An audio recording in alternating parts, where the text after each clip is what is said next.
Welcome to Healing Mose。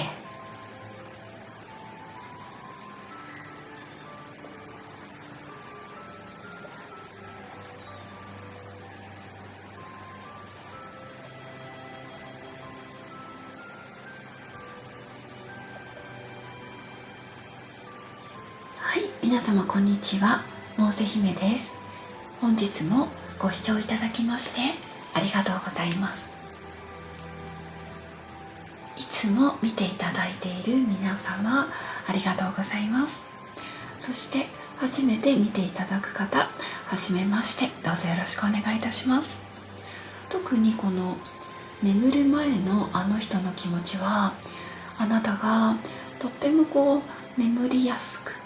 幸せな気持ちで眠れるように、このチャンネル、この番組、この内容を、作らせていただいております。はい、モーセ姫のショップが開設しております。こういう手作りの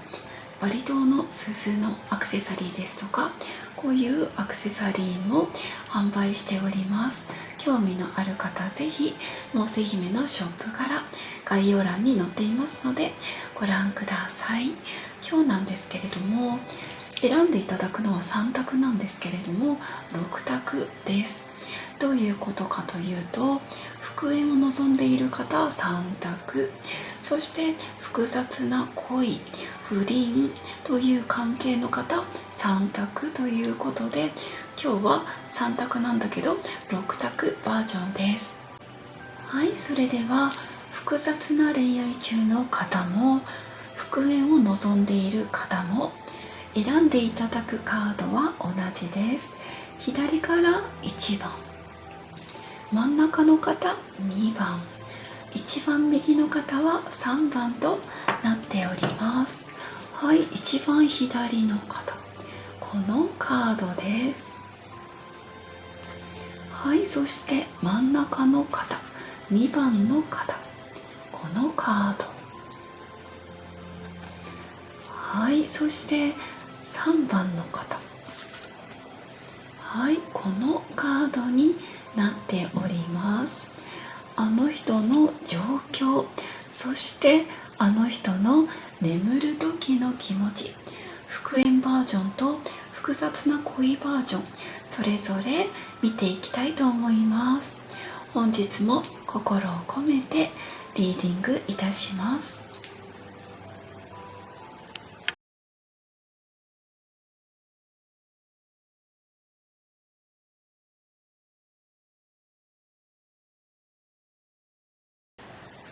はい、それでは複雑な関係の方の1番、はい、こちらのカードを選ばれた方、はい、じゃあまずあの人との距離感をこちらのルノルマンカードで見ていきたいと思います。カードを3枚ほど出していく予定です。複雑な関係の方のあの人の気持ち、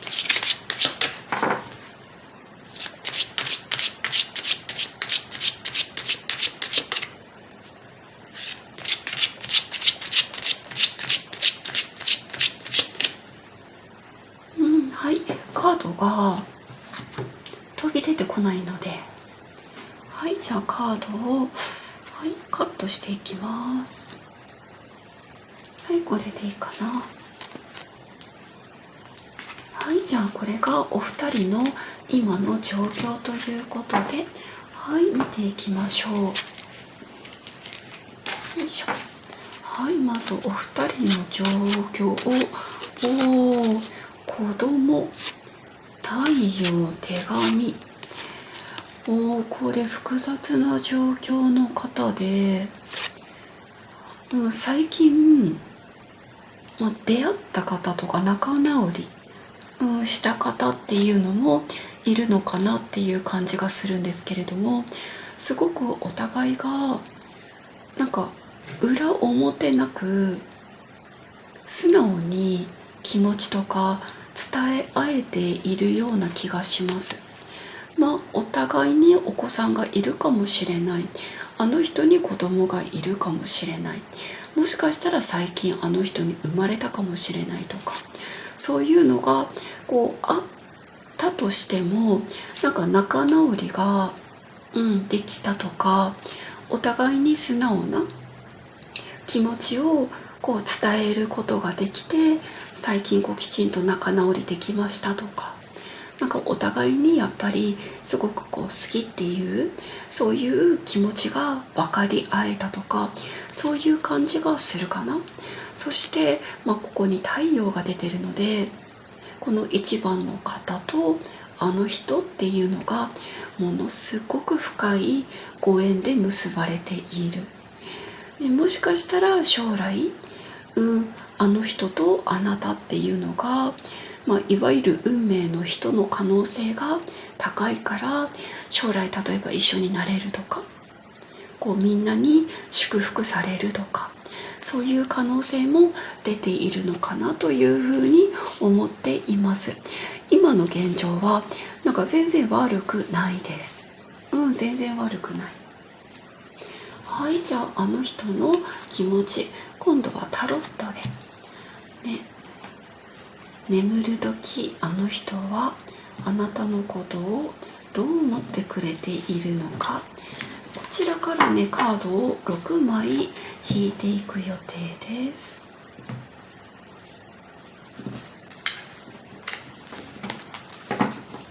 はい、いきます。カップの6のリバース、ソードの5のリバース、カップのエースのリバース、なんかちょっとリバースが多くて、これもコインの8のリバース、ワンドのプリンセス聖一、はい、月聖一が出ていて、残り3枚こちらのカードを使っていくんだけど、まず今出ているあの人のカードを見ていると、あなたもあの人も寂しいのかな。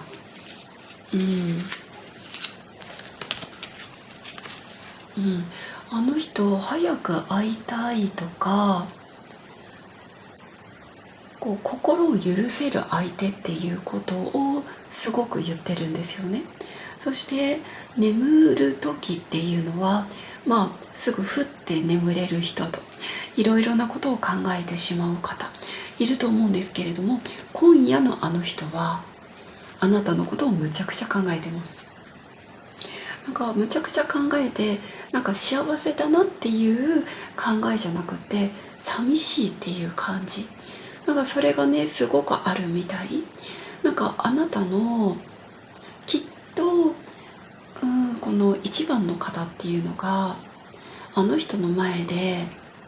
辛そうな顔を例えば見せなかったりとか、例えばこう家庭の顔を見せなかったりとかするのかなって思っていて、でお相手様の家庭のこともなんか詮索しないような、そういう部分があって、あの人はありがたいと思っている部分もあるし、そういう気遣いが本当にありがとうとごめんみたいな、そういう感じがすごくあって、こう気持ちが、あの人の気持ちがとてもとてもこう溢れんばかり、のものがすごく出てるなっていう感じです。とてもなんかこう切なくて、あなたのことを抱きしめてあげたいって感じかな。なんかあの人は今どっちかっていうとこう抱きしめてほしいとか甘えたいとかじゃなくて、あなたのこう心とか、もう体とか、どっちかっていうとこれ心かな。なんか心をしっかりとこう包み込んであげたいとか、そういう感じにまず見えるかな。そしてここのここ中間意識なんですけれども、中間意識のところではあなたがとても、仕事、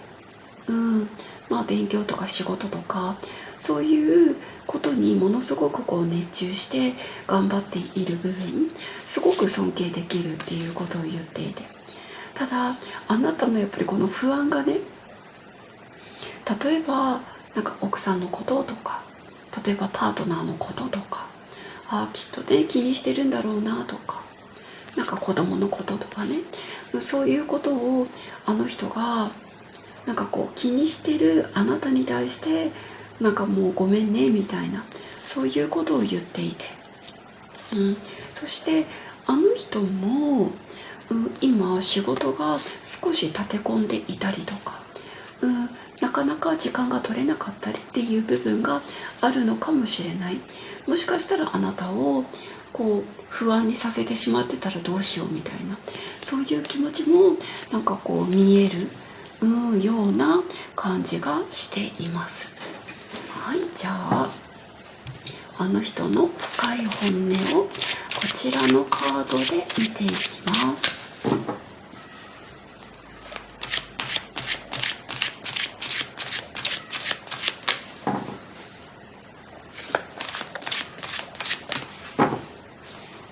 これもじゃあ3つに分けますね。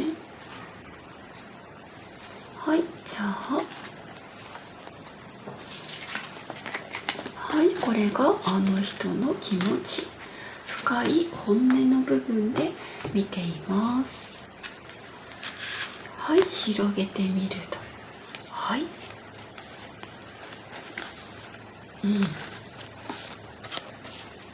はい、やっぱりね、あなたがねすごくなんか寂しがっているというか、きっと言葉には出さないんだけれども寂しかったり切なかったりとか思ってるし、なんかあの人も同じようにね、あなたと同じようになんか切なさをすごく感じているのかなっていう感じで、なんかこういう時だからこそあなたとこうきちんとこう笑顔で、できれば笑顔で話せたらいいなっていうことをあの人は思っていて、なんかきちんとお互いにこう心を開くことができているからこそ、なんか、この今のいい状況をこうきちんとこうキープしていきたいっていう気持ちもあるみたいで、あの人の中ではやっぱりね、嘘とか偽りとかがないんですよ。もう素直にあなたに心をこう開いている、開いているから、なんかあなたとまた会いたいし、たくさんこう聞いてほしいことあるしみたいな、そういうことを言っているような気がします。そしてこのカードが、一番深い本音の部分なんですけれども、なんかいつまでも待たせてしまってごめんねって言っていて、でもなんか待ってくれていてありがとうっていう気持ちもある。あと決してこう終わりのない旅ではなくて、こうきちんといずれ自分の中でこのお相手様はこう時間をきちんとこう決めてる部分があるんじゃないかなと思います。いつまでもあなたのことをこう待たすっていうことはない。もしかしたらあなたには言わないかもしれないんだけれども、こう自分の中でこれぐらいまでにはあなたと一緒に歩いていきたいみたいな、そういうものがあの人の中の時間みたいな、そういうのがあるのかなと今回私は感じました。なんかこう私今回仲直りって思ってるんですけれども、こう仲直りしたからこそお互いに素直な気持ち、なんかお互いに大好きって言ってるんですけれども、だからこそなんか今の状態があの人も切ない、なんで一緒に入れないんだろうみたいな、そういう気持ちもあって、そしてあなたがいろいろなことをこう我慢していることに対して申し訳なさと本当にありがとうっていう、そういう気持ち、それが今はねすごくあの人の気持ちから見えるなというふうに思っています。こう柔らかい優しい気持ち、すごくこう感情というこう繊細なものが今日はこの一番の方にとても私は感じたような気がしました。じゃああなたへのアドバイスを1種類2種類、はい、そして時期を見ていきたいと思うので3種類使っていきたいと思います。はい、まずあなたにお伝えしたいことっていうのが、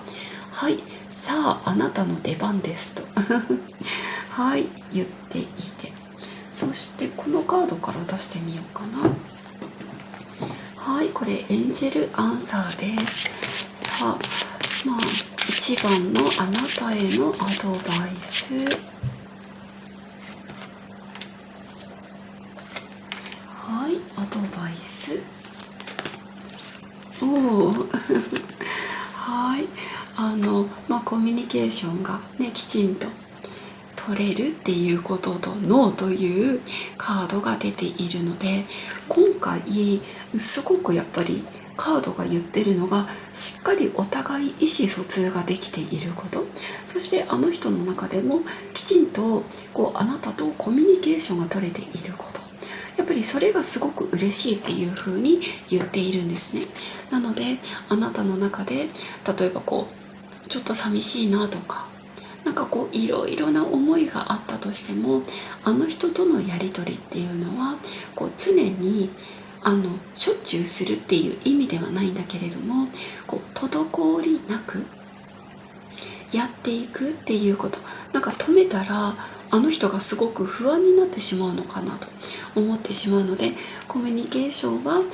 う本当にお互いにポンポンポンって行き合うような、そういうことをぜひ大切にしてほしいなと、このエンジェルカードは言っているようです。はい、そして、これねすごく優しいカードなんだけど、やっぱりねどうしても複雑な恋愛とかね不倫っていう関係は辛いと思うんですよね。はい、そこに出たカードがね、光が出ました。光を持ってねっていうことですよね。そしてここの内容が、あらゆる生命の本質は光です。暗闇を明るく輝かせる力はあなたの中にいつもいつまでもというふうに出てるので、ネガティブになりすぎることもなく、あなた自身がまず自分を元気でいるというか、部屋の中まず電気つけましょうみたいな、そういう感じで暗い感じじゃなくて明るさとか、この恋はきっと大丈夫だっていうことを信じながら進んでいってほしいなというふうに思っています。まだね時間がちょっとかかるかもしれないんだけど、これ12ヶ月のカードで、いつぐらいにあなたとお相手様のポジティブな時期が来るのか、はい、見ていきたいと思います。はい、出たカードが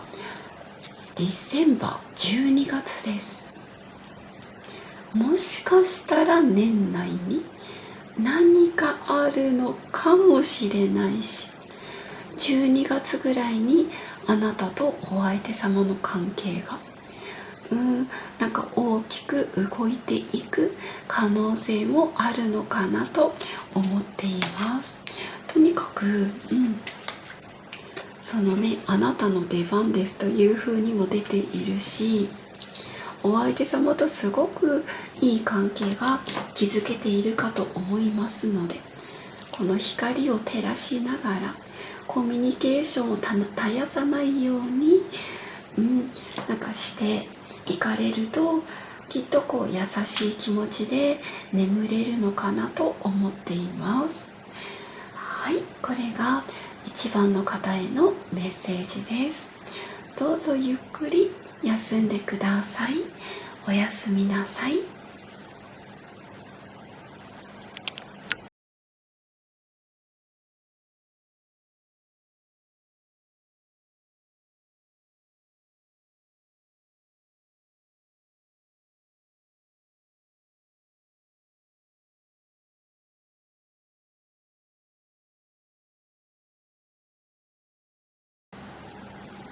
はい、それでは複雑な関係の方、2番のこの色、このカードを選ばれた方、はい、見ていきたいと思います。まず今のあなたとお相手様との距離感、関係性から見ていきたいと思います。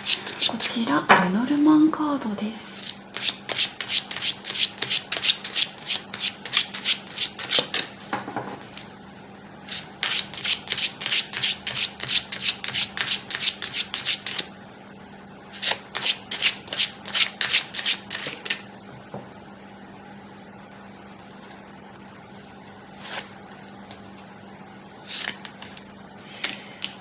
これもかなと思ったので、ちょっと今回4枚カードを出したいと思います。まず今のお二人の関係性、はい、開いていくとクロス、太陽、ハート、子供はい、かなりすごいカードが出ましたね。太陽とクロスですか。このもうね、前世からの縁、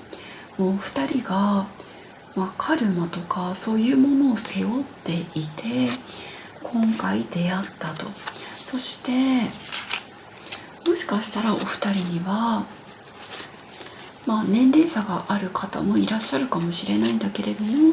なんかね、お互いもしかしたらお子さんがいる、あの人にお子さんが、失礼しました、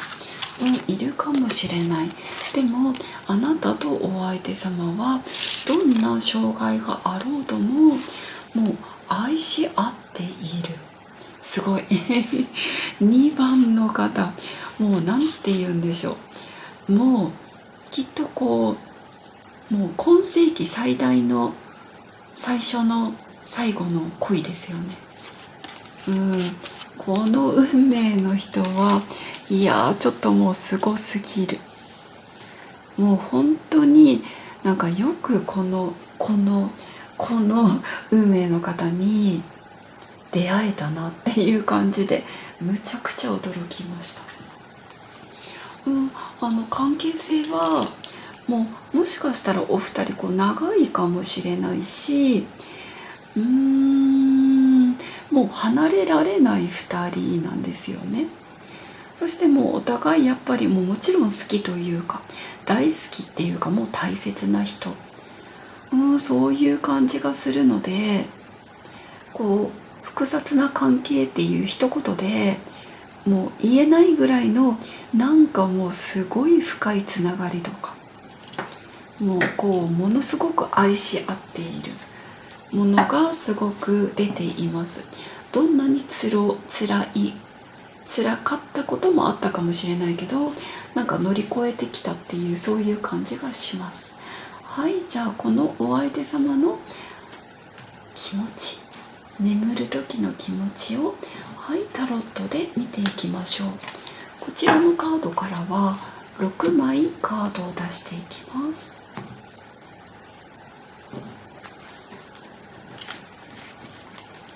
はい、じゃあ開いていきます。はい、カップのキングのリバース、コインの8、ソードの8、ワンドの3リバース、マジシャンリバース、ワンドのキングリバース。これね、ご主人のことなのか、ね、このお相手様のことなのかっていう感じがするんですけれども、このお相手様から見ると、私2番の方、ダブル不倫の方が多いのかなと思ったんですけれども、なんか今すごく2番の方、これだけ結び合っているつながりがとっても深いんだけれども、お相手様はなんか未だなんて言うんでしょう、嫉妬心があるというか、やっぱりあなたとあなたのことを全部独り占めできない、こととか、なんかそういうところにお相手様の辛さとか、辛さですね、これはあるみたいですし、この、そうだな、あなたの会社の例えば上司とかかなに少しこのお相手様は焼いてたりとかなんかするのかなっていう感じがして、すごくこう焼き餅っていう感じが出るんですよね。でそれもなんか可愛い焼き餅っていうよりも、案外このお相手様これでも言わないように我慢してるのかなとか、かなり、なんかきっと2番の方がとても魅力的な方なんでしょうね。お相手様からするとなんかこう気が気じゃないというか、そういう部分もあるみたいで、そしてここの気持ち、これ中間意識なんですけれども、一番深い気持ちに、よいしょ、このカードを使っていきますので、中間意識のところに、あなたからもっと仕事のことかな、仕事、あなたが今夢中になっていることとかをもっとなんか聞かせてほしいっていう風なことを言ってるみたいです。最近お互い仕事が忙しかったりとか、なんかそういう感じでうまくこう連絡は取れてるかもしれないけれども、なんかこう深く話せていなかったりとか、こうもっとあなたとこうたくさんの会話とかコミュニケーションをしっかり取りたいと思っているような感じです。でお相手様も、すごくね仕事で今忙しかったりちょっと岐路に立っていたりっていう感じがして、お相手様も話を聞いてほしい部分とかあるのかなっていう風な感じで思っています。なんかこのお相手様はすごく状況的にはとってもラブラブだと思うんですけれども、なんかあなたの例えば仕事のことをなんかきちんと理解できてないというか分かれていない部分が少し辛いっていう部分もあるみたいだし、このお相手様もなんか眠る時も案外仕事のこともかなり思い出しながら、眠ってる部分もあるみたい。でもどんなに仕事がお互い忙しくてもなんかね、もっとあなたと会話をきちんとしていきたいっていう、それがすごくこのお相手様に今あるかな、出てるかなっていう感じです。じゃあこの深い深い気持ち見ていきたいと思います。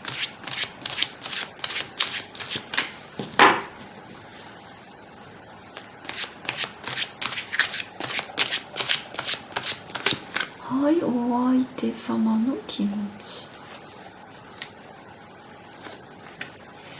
ちょっとこれも気になるかな。じゃあ4枚。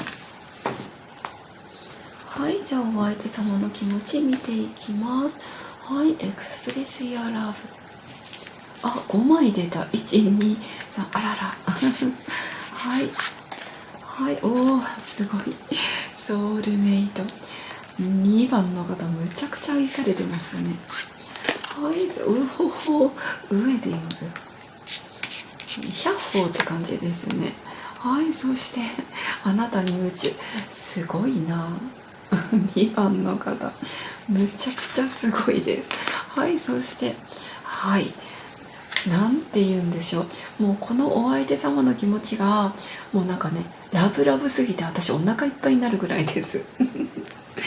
愛されてますね、2番の方。もうね、あなたと2番の方とお相手様がもうソウルメイトっていうのはもうね、ここでしっかり出てたので、実際お相手様もやっぱりそう思ってるんですよ。こんなに分かり合う人はいないとか、もう本当に一生そばにいたい、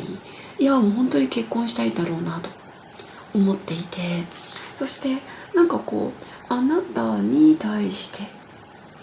やっぱりもっと愛情表現をしたいとか伝えたいことがあるっていう風にも言ってるし、もうなんかあなたに首ったけです。そして決して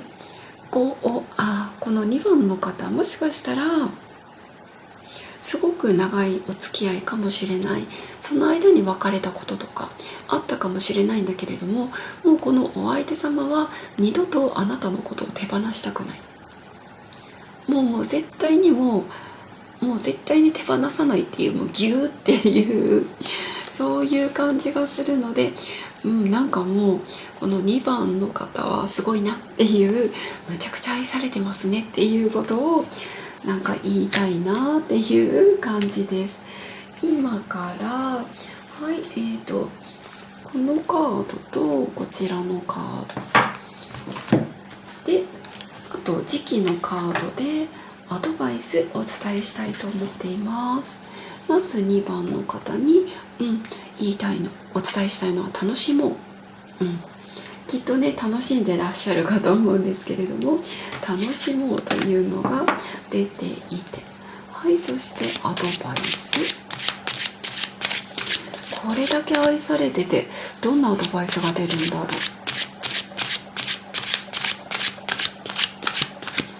はい、アドバイスが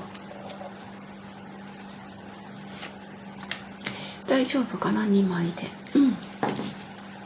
はい、じゃあ2番の方へのアドバイス。はい、リカバリーと、今じゃないよっていうことで、私が思う、これいわゆるリカバリーする、修復するっていう感じなんだけれども、今もしお互いに何か古傷とか何か解決してない問題、何かがあるとするならば、それはまだ今じゃないですっていうことを言っている。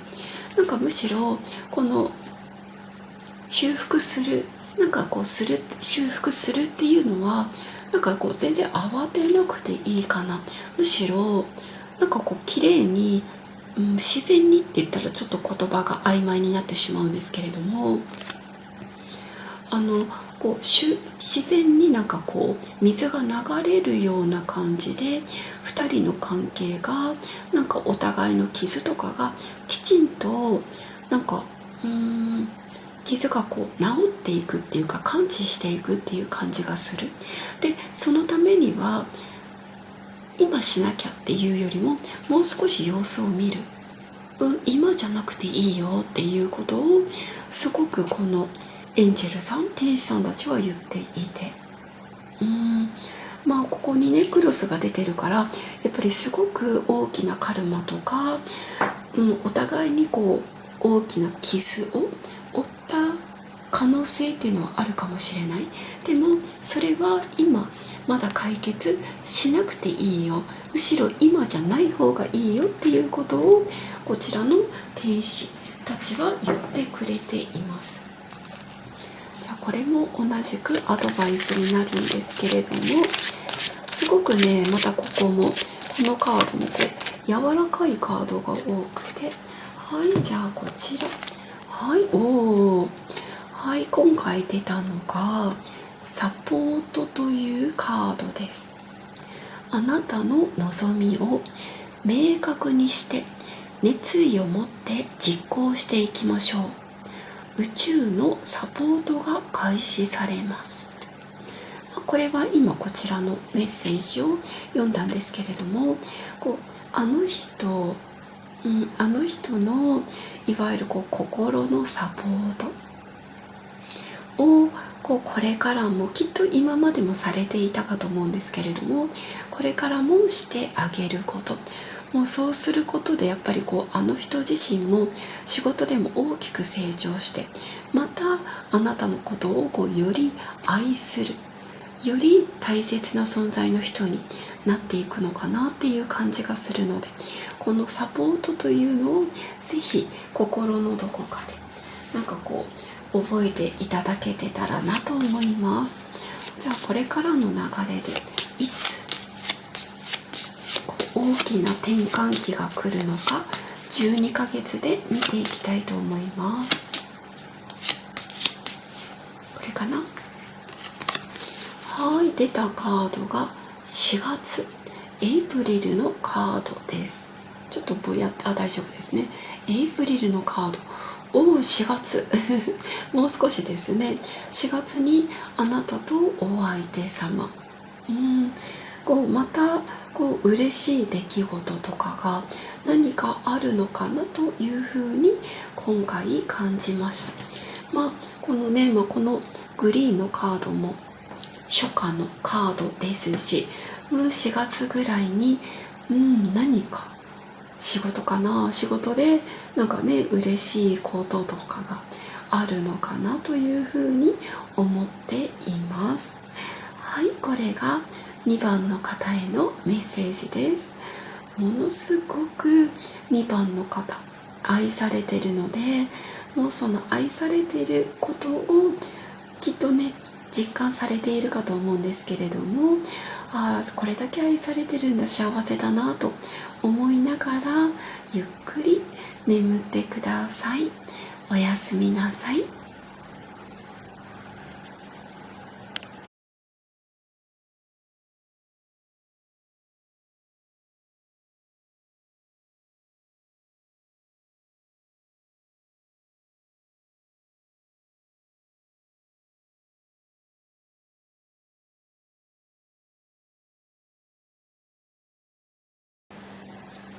はい、それでは3番の複雑な関係の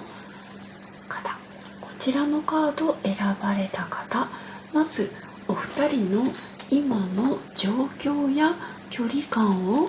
こちらのルノルマンカードで見ていきたいと思います。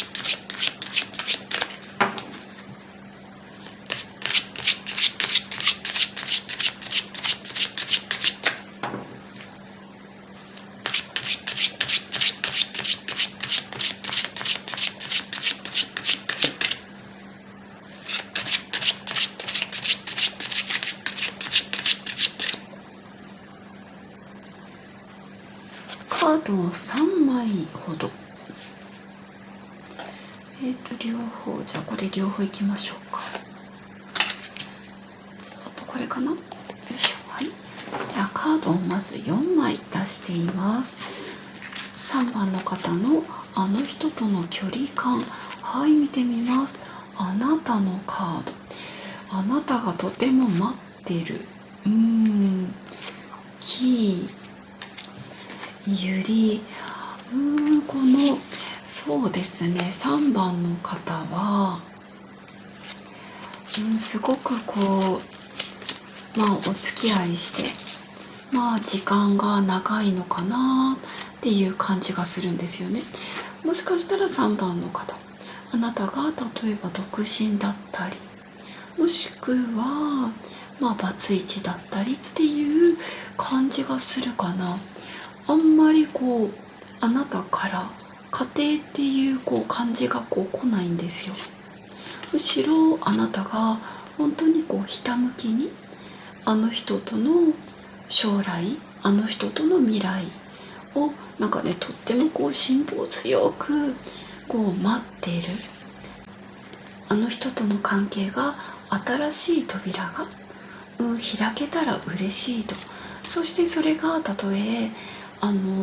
年代を重ねた後だったとしても、もうこの人と一緒にいたいっていうあなたのとても強い信念というか、深い愛情がとても感じられました。なんかね、すごくもしかしたらね、長いかもしれません。お二人がね、それを感じるかな。はい、じゃあまずこのタロット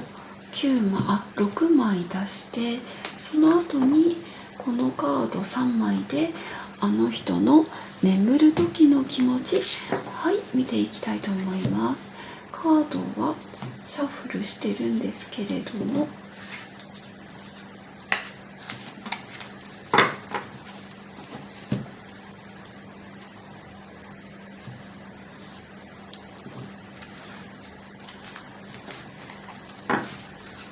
はい、じゃあ見ていきます。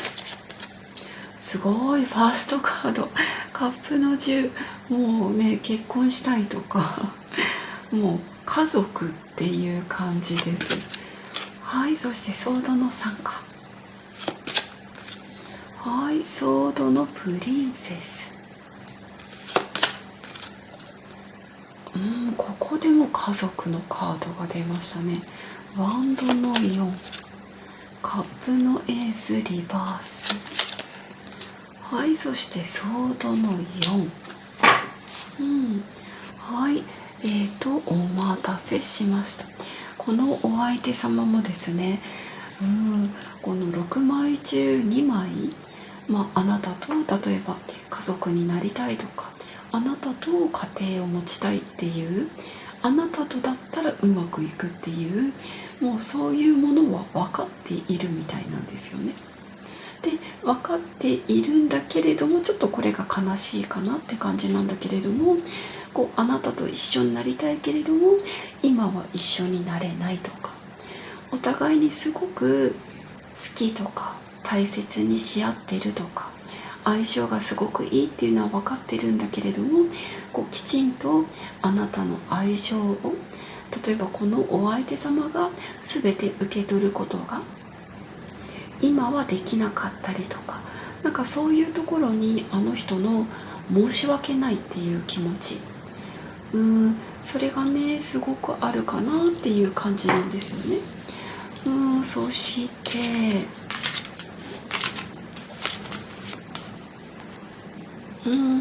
このお相手様にどうなのかな、お子様がいるのかなっていう感じもするんだけど、このお相手様は今日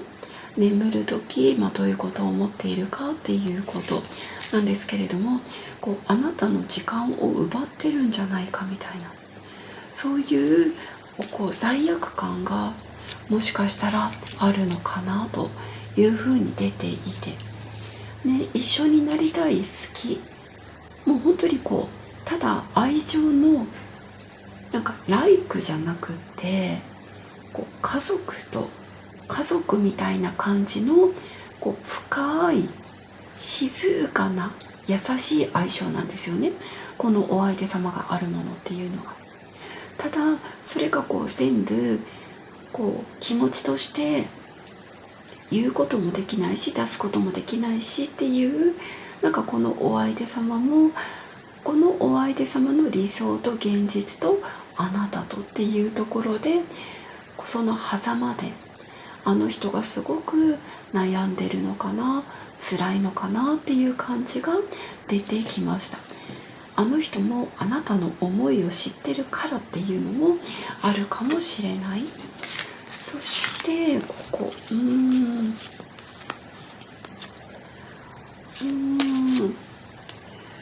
もうあの人とあなたっていうのが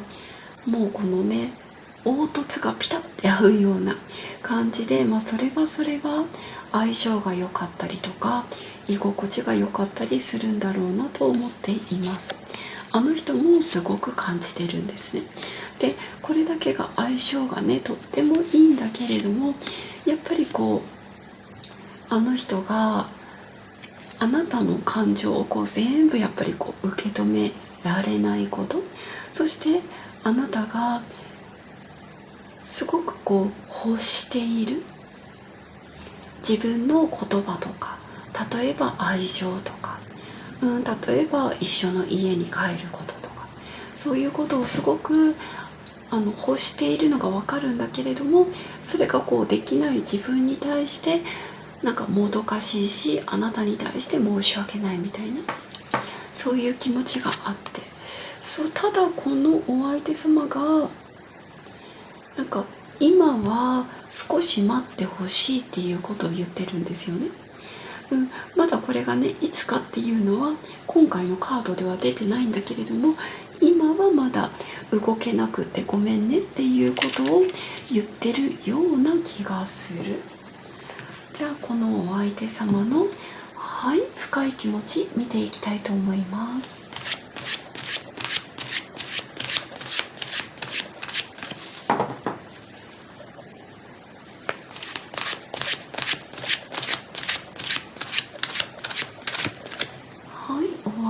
様の気持ち。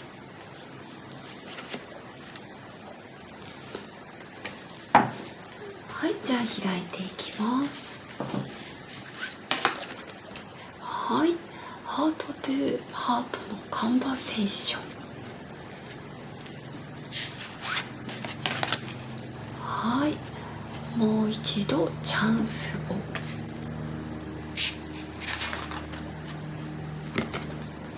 はい、ベリースーン。3番の方もね、とってもね、あの人はあなたのことをとっても大切にしてくれてるし、やっぱり言葉の一つ一つ、会話の一つ一つっていうのも、もうあなたとの時間がとても大切なものというふうに思ってるみたいだし、もっと自分の本音とか気持ちをあなたに伝えたいっていうことを思っている。そして2人の間ではもっと心をより開いて会話をしていきたいっていうことを言ってるみたいで、そしてもうあなたのことを話したくない。そして、今すぐあなたのことを抱きしめたい。これが今あの人が眠りながら思っているあなたへの気持ちなんですね。なんかとてもね、情熱的だし、大切にしたいっていう気持ちはあるし、すごくあの人の中で気持ちがホットっていう感じですね。とてもあの人の中で燃えているというか、あなたに対してそれがすごく、出てるかなというふうに思っています。じゃあ今からあなたに対してまずアドバイスを、はい、このカードとこちらのカードでアドバイス、そして、このカードで時期を見ていきたいと思います。まず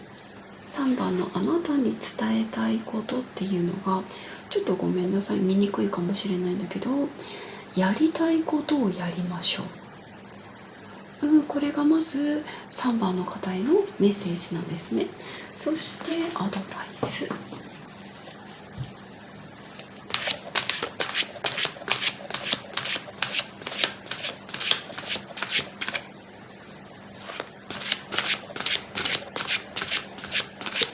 はい、アドバイスが3枚かな。はい、引いていきます。あなたへのアドバイスが、心配いらない、心配いらない大きなビッグチャンス、幸せなチャンスがやってくる。そしていろいろな人がこの恋を手助けしてくれるって言ってるので、まず天使さんがあなたに対して言ってるのが、とにかく心配をこういうふうに手放して、もうこの恋はうまくいくから大丈夫みたいな。そして今がなかなか現状が変わらない毎日かもしれないけれども、大きな幸せな変化がやってくるよって、だから大丈夫だよっていうことを言ってくれている。でもし心配になった時には、例えば同じような環境にいる方だったりとか、例えばこういう YouTube であの人の気持ちをね確かめてみたりとか、そういうことをしながらあなたの心をなんか幸せな方向に持っていってねっていうこと、心配いらないからねっていうことをすごくカードが言ってくれています。はい、こちらのカードも優しいんですけれども、見ていきましょう。これかな。はい、じゃああなたへのメッセージが成長というカードが出ています。大好きなことに熱中しましょう。自分を楽しませて成長させましょう。あなたの成長は世界の成長に貢献するのです。すごいですねなんかね、高校のねこのメッセージにもすごく似てるなと思っていて、やりたいことをやりましょう、大好きなことに熱中しましょうっていうことで、そういうふうに自分軸で時間を使っていくことによって、ね、大きなチャンスがやってくるから、だから心配いらないよっていうのを言ってくれてるのかな。じゃあ最後に時期を見ていきましょう。お、ポロンと落ちました。じゃあこれ開きましょう。はい、出たカードが11月です。もしかしたらね、11月は遠いって思われるかもしれないけれども、この何かね、大きな変化、ビッグ変化っていうのが今年の年内11月にある可能性が非常に高いようです。あなた自身がすごくもう辛抱強く待っているっていうことが出ていて、あの人もあなたのことはとても大切にしているんだけれども、自分の時間を大切にしながら待っていただければいいのかなと思っています。はい、これが3番の方へのメッセージです。どうぞゆっくり休んでください。おやすみなさい。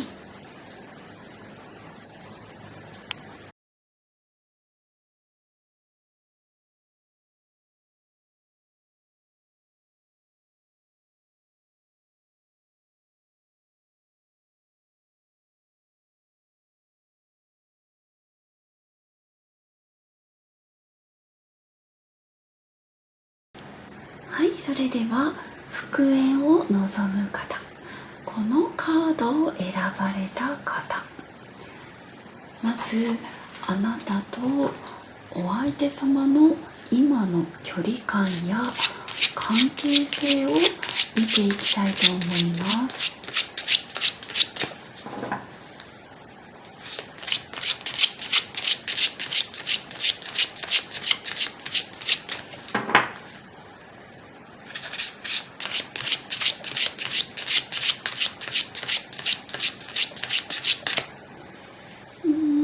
カードがシャッフルちょっと飛び出てこないので、じゃあカードをカットしていきますね。4枚かな。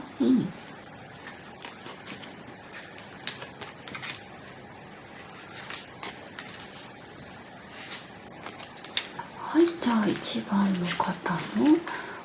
お相手様との今の状況から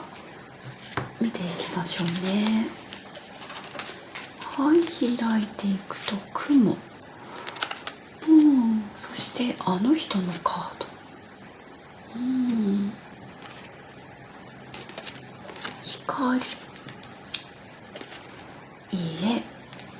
そうですね。まず復縁のね、1番の方、お相手様が例えばご実家で何か今問題があっていて、それで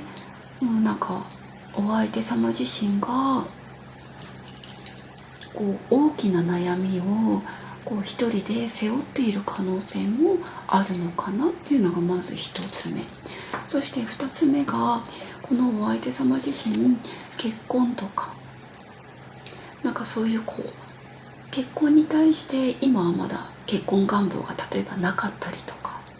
なんかそういうことであなたと例えば復縁っていうことになったとしても、今はまだそこの部分は考えられないんだっていう可能性があるのかな。それが2番。そして3番目が、お相手様に家庭がある方の、もしかしたら復縁を望んでいる方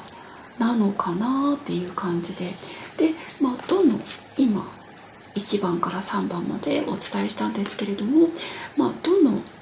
パターンだったとしても、あの人が気持ちがねまだ晴れていないんですね。すごく曇っててどんよりとしていて、あの人自身なんかこう対あなたに対してまだ心のスペースとか余裕とかが今はまだなかなかできにくいのかなっていうふうにまずは思いました。じゃあ今からじゃあ今度はあの人が、ねこういう状況とはいえあの人があなたのことをどう思ってくれているのか、こちらのカード6枚とこのカード3枚で見ていきたいと思います。カードはシャッフルしています。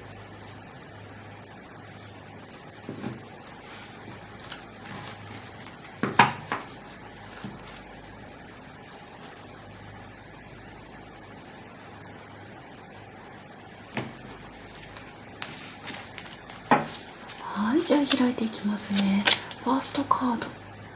ワンドの5のリバース。なんか葛藤してるみたい。カップの4リバース。これ葛藤、いい意味で葛藤ですね、これ。そしてカップの10のリバース。ここでやっぱりね、家庭とか家族とか結婚っていうカードが今ネガティブな形で出てるから、ちょっとここでやっぱりこれが実家なのか結婚生活なのか結婚に対しての不安なのかっていうことがまだわからないんだけれども、でもやっぱりこのカードとこのカードがこうイコールになってるんですよね。もうちょっとカード出しますね。そして節制のリバース、ソードのクイーン聖一。はい、そしてワンドの9ですね。あの人の気持ちは今回ね、復縁っていうことで見てるんだけれども、もしねこのお相手様に家庭があるのかによってもね、また若干読み方が変わってくるんですけれども、お相手様やっぱりねこう家庭を持つのが怖いとか、今まだ縛られたくないとか、こう結婚に対するなんか周りの方があんまりこう幸せな結婚の方っていうのがもしかしたらなかなかいないのかなと、そういうことがあってこうネガティブになっている部分っていうのもあるのかもしれない。そしてご自身がもし結婚していたとするならば、なんか余計にやっぱりこう結婚しているっていうことがマイナスポイントになっていてっていう。でもお相手様自身がここでねすごくこうあなたに対してまず考えているかどうか、あなたのことを思い出しているかどうかっていうと、これ思い出してます。思い出しているし、こう迷ってるんですよね。迷ってるんだけど、この結婚っていうものが障害になっているから、お相手様の中でこうもし復縁を例えばするとか連絡を取るっていうことになっても、また同じことで問題になってしまうんじゃないかっていうことがお相手様の中にあるから、あなたのことを考えているんだけれどもどうしたらいいんだろうっていう自分の心の中で、今こうプラスとマイナスが今ぐちゃぐちゃってこうなっているかなっていう感じです。そしてこれがお相手様の今度は中間意識なんですけれども、あなたがまずここであなたのことを考えているんですけれども、あなたが精神的にまず落ち着いてくれたらいいな、なんかこう別れた時の状況よりも楽になってくれてたら、心が楽になってくれてたらいいなっていうことを言ってて、でお相手様はあなたからの連絡を待ってます。なんかこう連絡をくれないかなって、そしたら返信しやすいんだけどなっていう、あの人はあなたの精神状態とかもちろん心配しているんだけれども、落ち着いた時には連絡が欲しいっていうことを今現在あの人はそういうふうに思ってくれているみたいです。そしたらここでこのカードで深い気持ち見ていきましょう。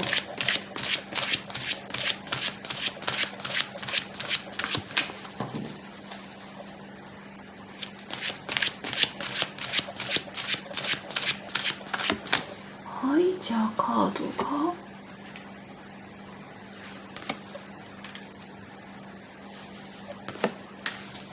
はい、じゃあこれが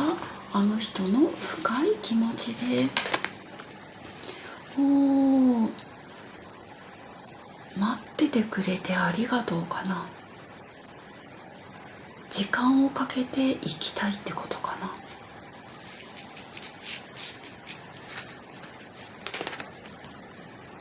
うん、今あの人はやっぱり慎重になってるんですね。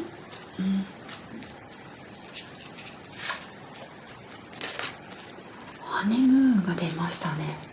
はい、これがね、お相手様の今の気持ち、深い気持ちなんだけれども、今の今、あなたに対して今あの人自身なんとなく気分転換が自分で必要っていうことを思っているみたい。そしてあなたに対して待ってくれていること、それはあの人はきちんと分かっています。きちんと分かっているんだけれども、今お相手様自身心がまだ前向きじゃないというか、自分自身の状況が前向きじゃないから、全てにおいてマイナスに考えている部分があるみたいなんですよね。なので今の今はもう少し自分に時間が欲しいっていうことを言ってるみたいで、少し気分転換をしたい。例えばどっか、例えば旅行とか行ってなんか自分を見つめ直したいとか、そしてその後に例えばやっぱりあなたのこと、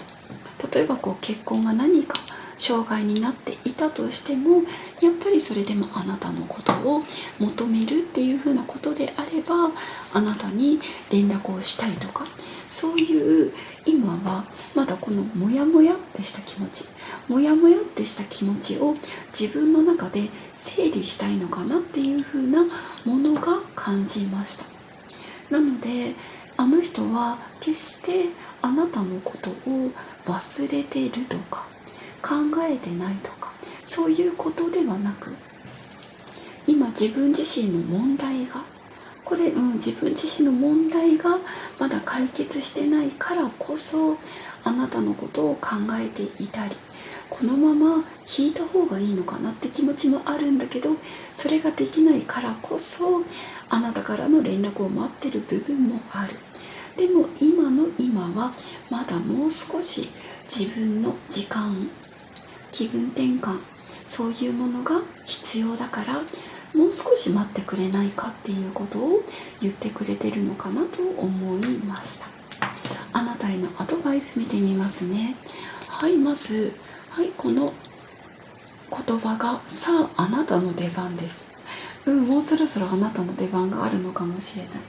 そしてはい、このカードでもアドバイス見ていきます。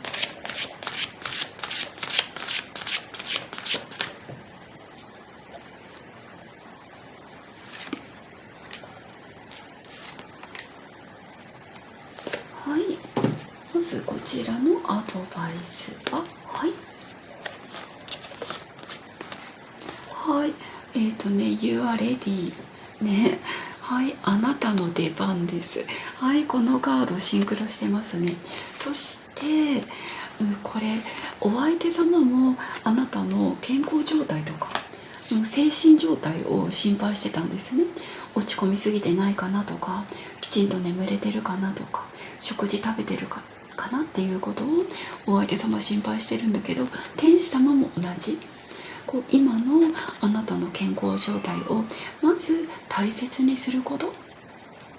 例えば食事を抜くこととか、例えば眠れないっていうのもあるかもしれないんだけれども、自分の健康を阻害するようなこと、それはダメだよって。きちんと健康のことを考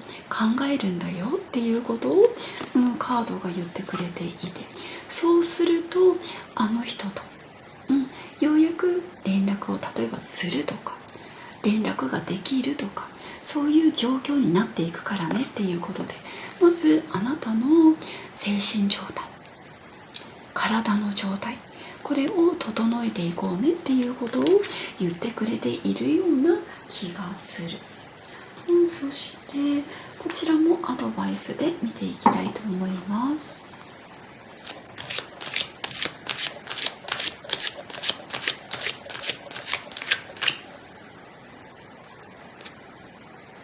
ちょっと待ってくださいね、迷った。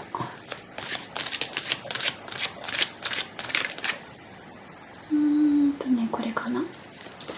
い、じゃああなたへのメッセージ、エネルギーはい、あなたの全身全霊が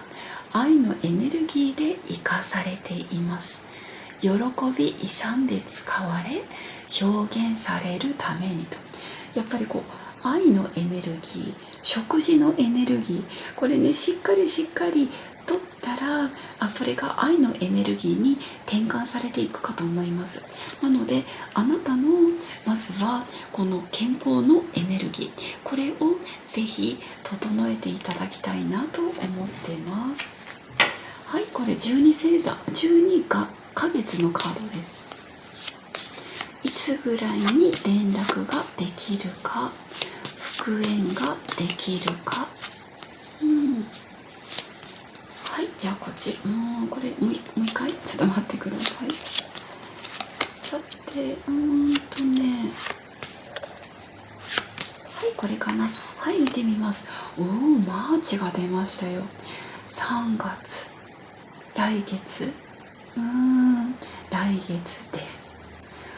3月までにもうちょっとだけ時間があるから、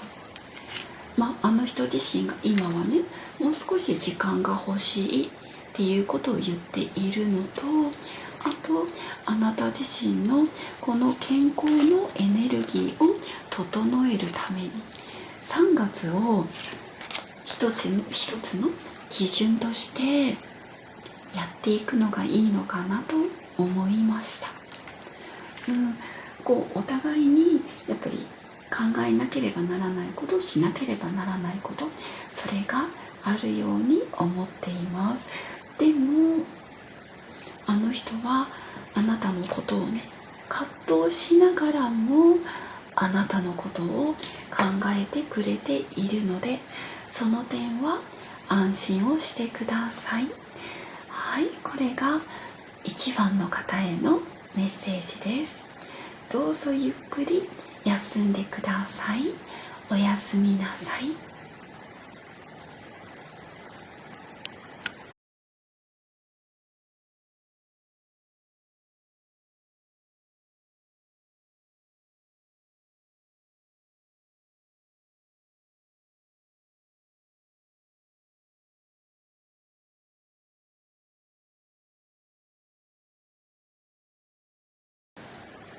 はい、それでは復縁望んでいらっしゃる方、2番、はい、このカードを選ばれた方、見ていきたいと思います。まずあなたとお相手様の距離感とか状況というのをこちらのレノルマンカードで見ていきます。カードを3枚くらい出す予定です。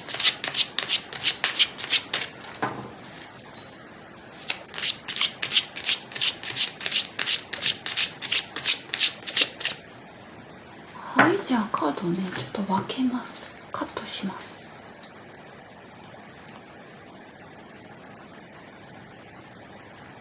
3枚ですね。はい。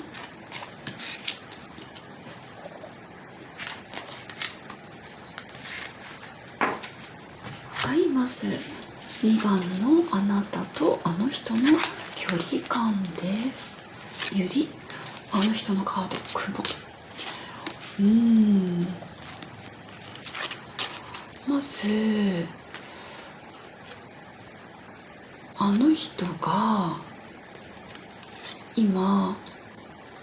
心がもやもやっとしてて悩んでいたり、すっきりしなかったりっていうことが出てるんですね。そしてこのね、ユリというカードがいろいろ捉えられるんですけれども、もしかしたら2番の方は年齢差があるような可能性もあるし、もしかしたらいわゆる不倫っていう可能性もあるのかなとか、そういうことをあの人がなんか今はまだ結論が出せていない、まだ悩んでいる途中という、そういうカードです。すごく1番の方とねカードが似てたのでむちゃくちゃ驚きました。むちゃくちゃ驚きました。じゃあ今度はこのタロットでこちらからカードを6枚、そしてこのカードからカードを3枚取って、あの人の眠る時の気持ち見ていきたいと思います。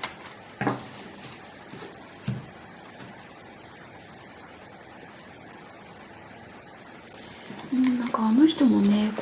気持ちがすっきりしてないというか、いろいろ考えているのかなっていう感じです。じゃあ開いていきます。ワンドの10。なんか心も体も疲れてるな、このお相手様。そして正義のリバース。結婚っていうことだったりとか、あなたとの関係性がなんかすごくあなたの思いとか、あなたの例えば愛とか、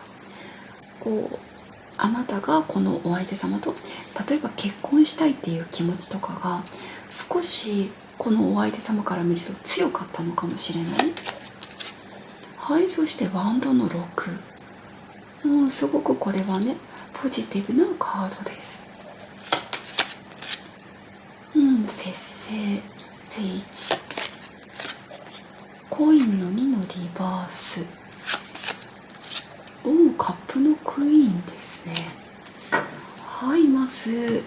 今あの人が考えているのが、まずあの人自身すごく余裕がないみたいなんです。もういろいろなものをすごく背負っていて、これが仕事だったりとか、なんか仕事以外のことでもやっぱりね、これだけ今悩んでる状態なので、本当に体も重いとか朝起きにくいとか、そういうことが考えられるのかなと。そして今は例えば結婚とか、例えば離婚とか、なんかそういうことを今は考えれる余裕がないって感じ。元気になった時にはあなたとのことを前向きに考えていけるって出ているんだけど、今の今っていうのは本当に明日のこととか、なんかもうそういうことですごく精一杯みたいです。それぐらいあの人が疲れてたりとか追い込まれていたりとかしている感じがする。ただね、ここの中間意識のところで節制っていう浄化のカード、そしてコインの2のリバース、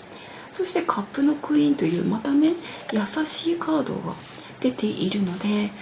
あなたのやっぱり優しさとか柔らかさとかいろいろ受け入れてくれること、そういうことはやっぱ今でも惹かれてるんじゃないかなと思うんですね。で、あの人もすごくあなたのいいところが思い出す時もあるし、でもこういう時もあったみたいな、そういういい思い出とそうじゃない思い出が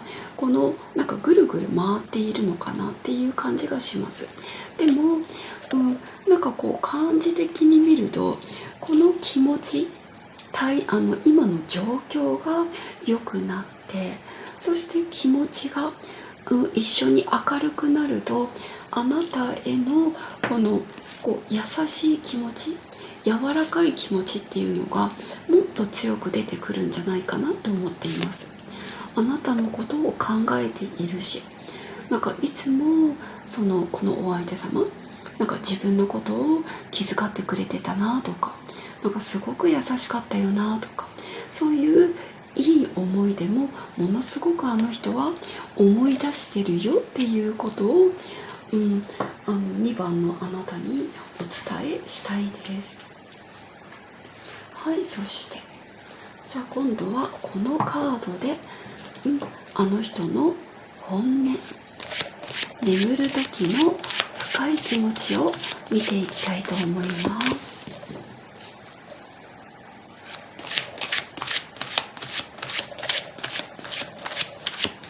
はい、まずこれかな。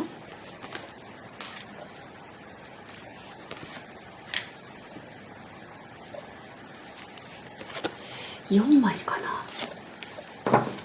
はい、じゃああの人の、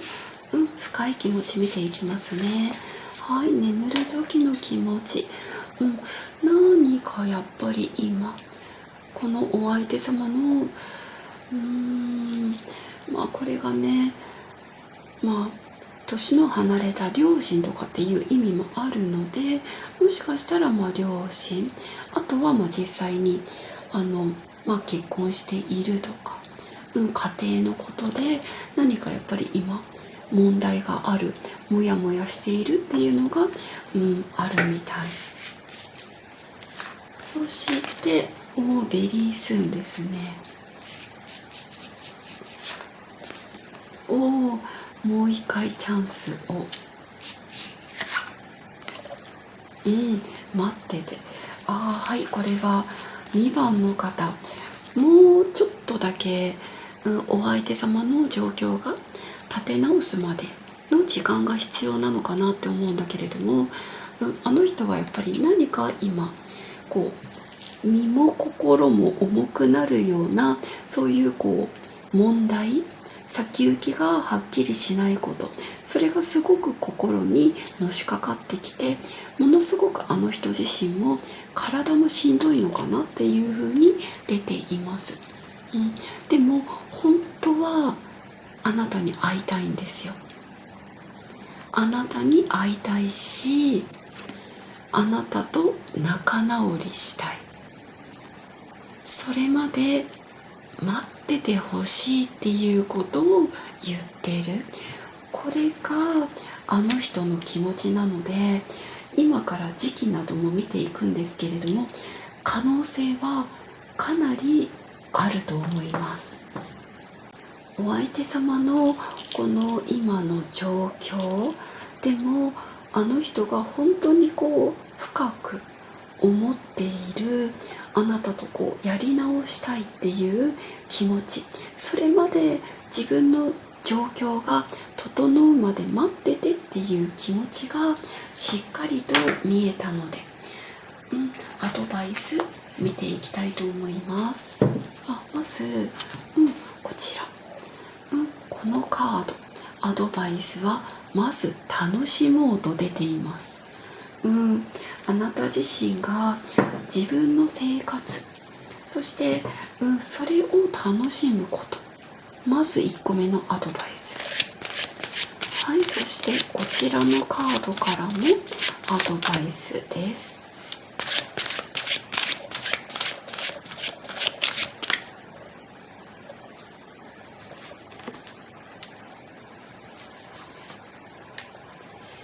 2枚3枚、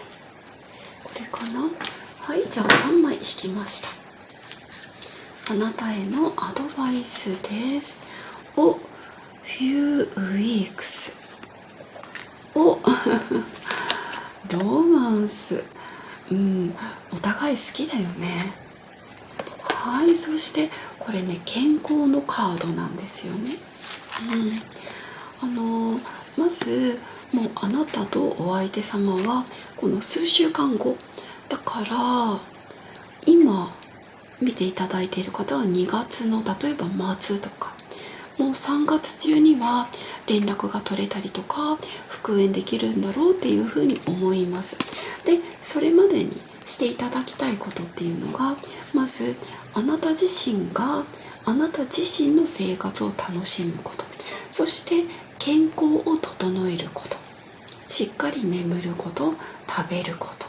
仕事をすること、そういうことをこのカードが言ってくれてるので、なんかもう大丈夫だよっていう風に言ってくれてますね。実際にこのカードでもね、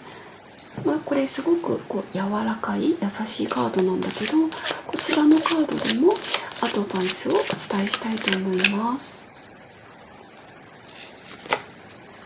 はい、じゃあこちらのカード、はい、飛躍というカードが出てます。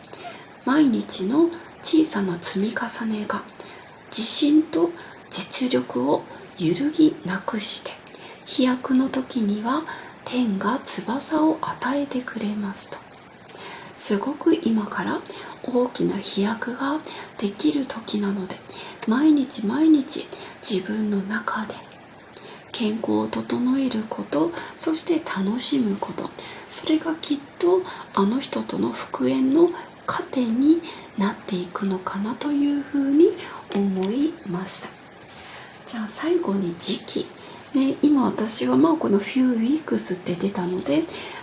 2月か3月には連絡が取れる、復縁ができるんじゃないかと思ってるんですけれども、さあこちらのカードでは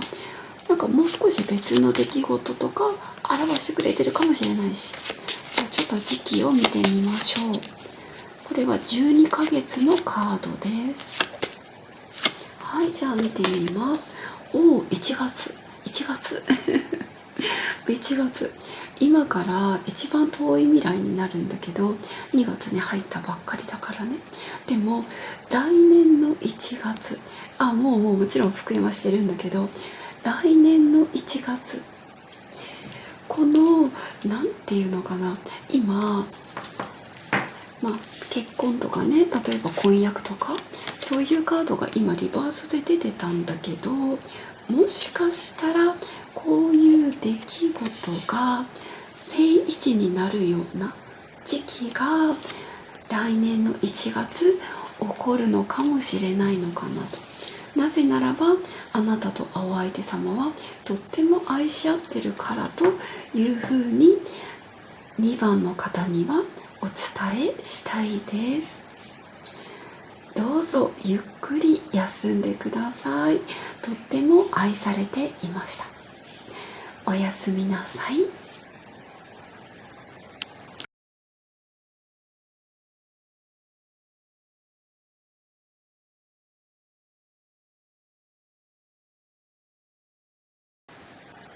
はい、それでは復縁でこのカードを選ばれた方、3番の方見ていきたいと思います。まず3番のあなたとあの人との今の距離感や関係性を見ていきます。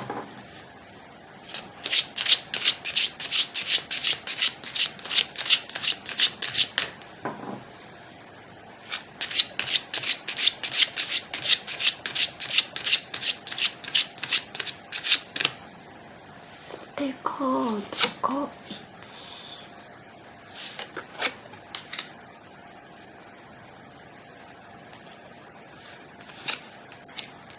はい、じゃあ3枚出していきます。あなたとお相手様の今の関係性がネズミ、キー、そして本ですね。そうだな、今の3番の方っていうのが今連絡がネズミが出てるので、この文字連絡が今取りづらい状況になっているとか、ここにキーが出てるのでどう解決したらいいんだろうっていうことはもしかしたらお互いに思ってるかもしれないんだけれども、今っていうのは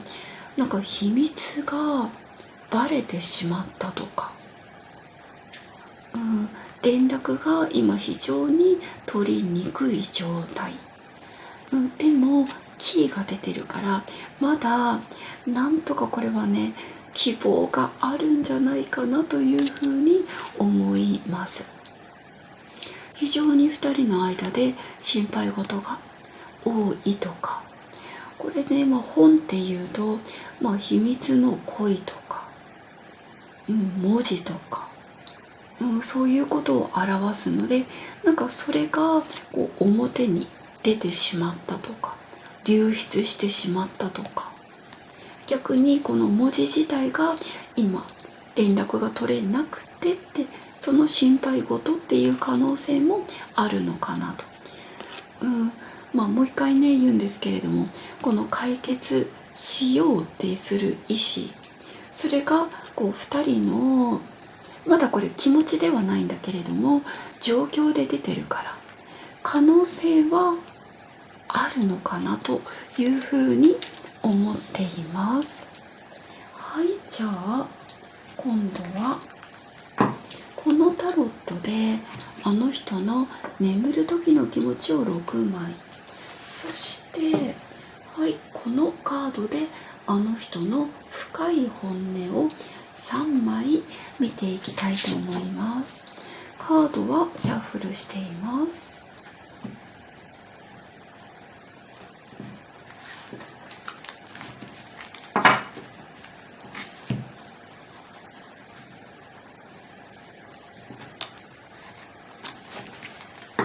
はい、じゃああの人の気持ち見ていきましょう。はい、まず出たのがデビル、フールのリバース、ワンドの6、マジシャン、これね連絡のカードですね。はい、コインの8、リバース、はい、ワンドのキング、リバース。あの人の中で、なんか今はですね、なんかこう干渉されない日々、なんかそれを今、ちょっとこう堕落的な生活、それをお相手様がこうしている可能性があるのかなっていうふうに思ったりもします。こうお相手様の中でこうなんか今こう離れているとか今回別れたっていう今をあの人はそれを受け入れている状況で、そしてなんか自分でもこのお相手様自身もなんか正直どうしたらいいのかわからない、あなたとの関係がなんかこう腐れ縁的な感じもするし、なんかまた頑張れるのかなっていう気持ちもあるような、なんかねそういうところで今お相手様がなんかこう行ったり来たりというか、なんかまた仲直りできるかもしれないし、でもこうゴールというかどこを目指せばいいかっていうのが今お相手様がそこがちょっと明確に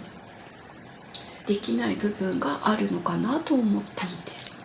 て、でこのお相手様の今度は中間意識、それが出ているんですけれども、マジシャンの正位置、そしてコインの8リバースとワンドのキングリバース、お相手様確かに今仕事が忙しくて、そこを今お相手様の中では第一優先にしている。であなたのことはマジシャンだからやっぱり考えることはあるし、なんか仕事のふっとした時にあなたのことを思い出すこととかもあると。でも今はなんか自分の仕事とか自分のやらなければならないことの方になんかこう自分の時間を使いたいのかなと、そういう風な感じがするんですね。あえてなんか今は自分から連絡をするっていうのではなくて、なんかこう自分の熱中すること、自分のしなければならないことに対して今はやっていきたいっていう、そういう感じがする。もしかしたら3番の方っていうのが、例えばこうお相手様に、もしかしたらお相手様がね、これだけ集中したいっていうカードが出てるから、なんか LINE を例えばブロックされてるとか、例えば、返信がないとか、そういう方もいらっしゃるのかなっていうふうに思いました。本音の部分がね、どう思っているのか見ていきたいと思います。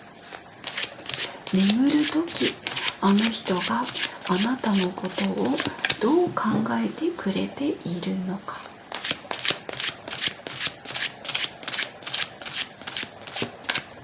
はい。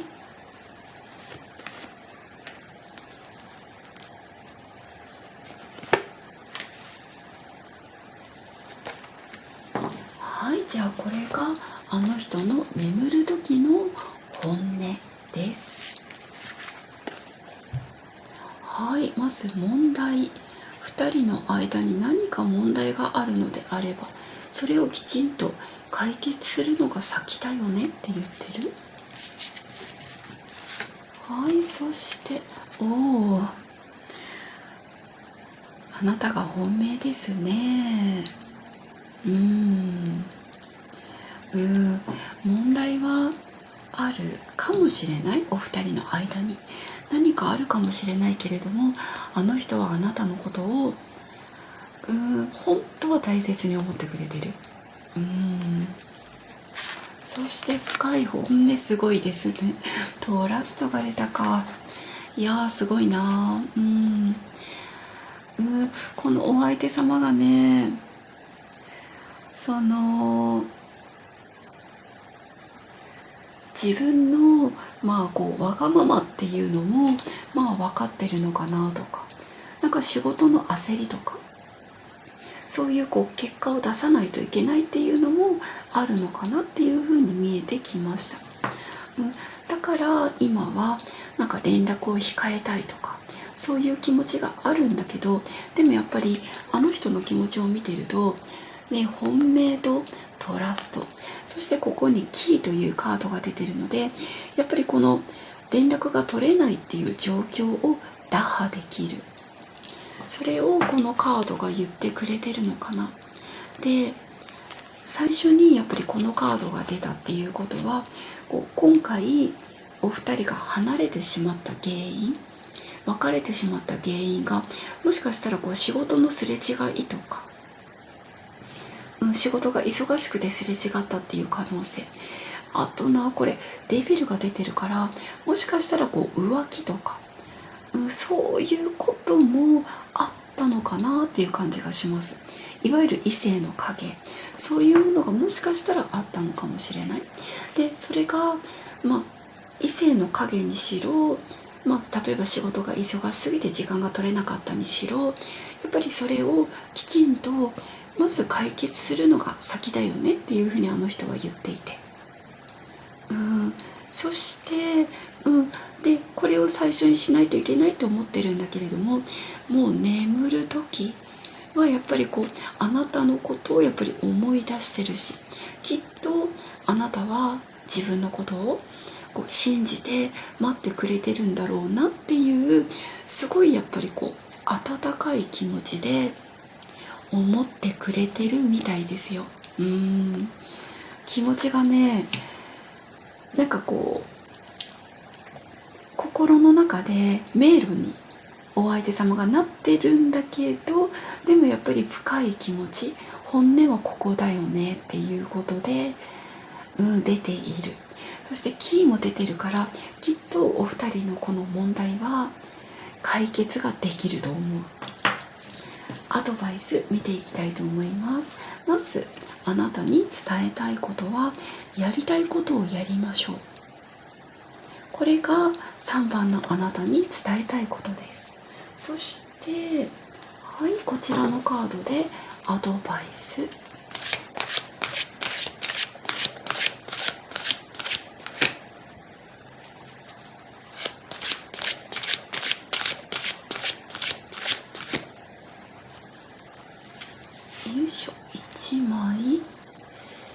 2枚、3枚かな。は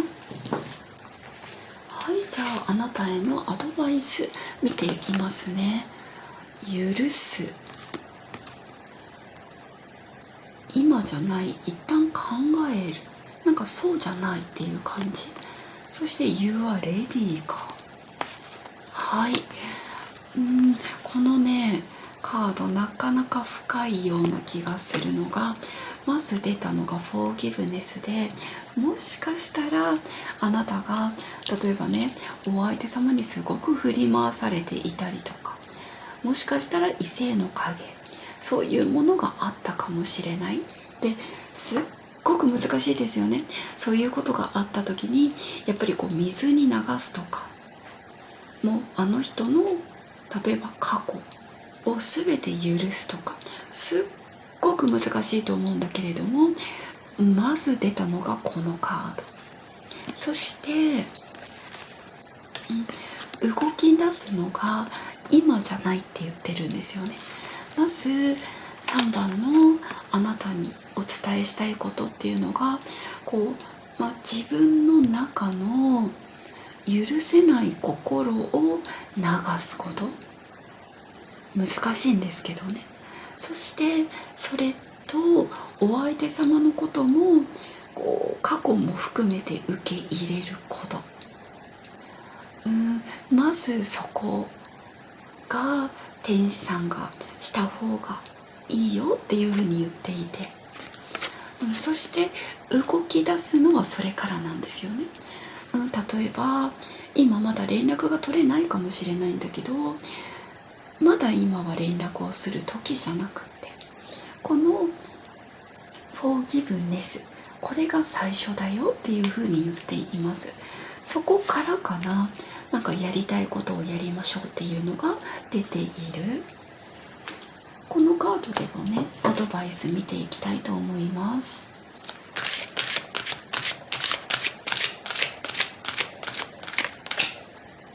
これかな。はい、じゃあ見ていきます。はい、今回出たカードが感動。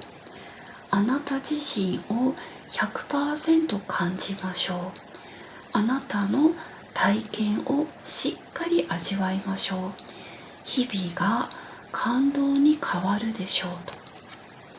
と。この感動っていうのがやっぱりこう心の感じ方ですよね。なのでこう心をいわゆる許すっていうことと、それを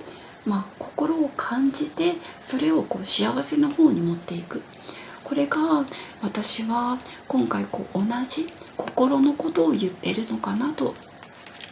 いうふうに感じました。実際あなたと3番のあなたとお相手様がいつぐらいに連絡が取れるのか、いつぐらいに復縁ができるのか、12ヶ月のカードで見ていきたいと思います。はい、1月、ジャニュアリだから1月、これは今から見て一番遠い未来になりますよね。今2月だから。で、私は1月まではもう1月には全然別の世界が私は待ってると思う。むしろ連絡が取れたりとか、復縁っていうのはもう少し早いと思う。この時っていうのが第2ステージなんじゃないかなというふうに思うんですね。あと1枚ちょっとカードを出してみようかな。実際連絡がお相手様も3番のあなたももう少し時間が必要とは出ているから焦らなくていいと思うんだけど、実際に連絡がね取れたりとかするのがいつなのか。はい、11月か。もしかしたらあなたとお相手様のこの許すっていうことも含めて、そしてこの心配事とか悩みっていうことも含めて案外時間がかかっていく可能性はあるかもしれない。でも一つ3番のあなたに言いたいのは、この未来が全然早まる可能性はあるので、今のところなんかね、ちょっとこう遠い未来が出たんだけれども、私はあなた自身、自分を見つめ直す、あの人を許す、そしてやりたいことをやっていく。そうすることによってきっといい運気はどんどん早まってくると思うから、なんかこれでなんか落ち込まないでほしいなと思います。未来は変えていけるから。そしてあの人がね、実際思ってくれてる気持ちっていうのがこれだけ強かったんですよ。問題解決っていうのは出たけど、でもあなたのことを一番好き、そしてもう2人は信じ合ってるっていうこの気持ちがあるから、きっと多少の時間がかかっても、きっとやり直せると思う。なので落ち込まないでね、3番の方。いい未来を引き寄せることできるから。はい、これが3番の方へのリーディングです。どうぞ安心してゆっくり眠ってください。おやすみなさい。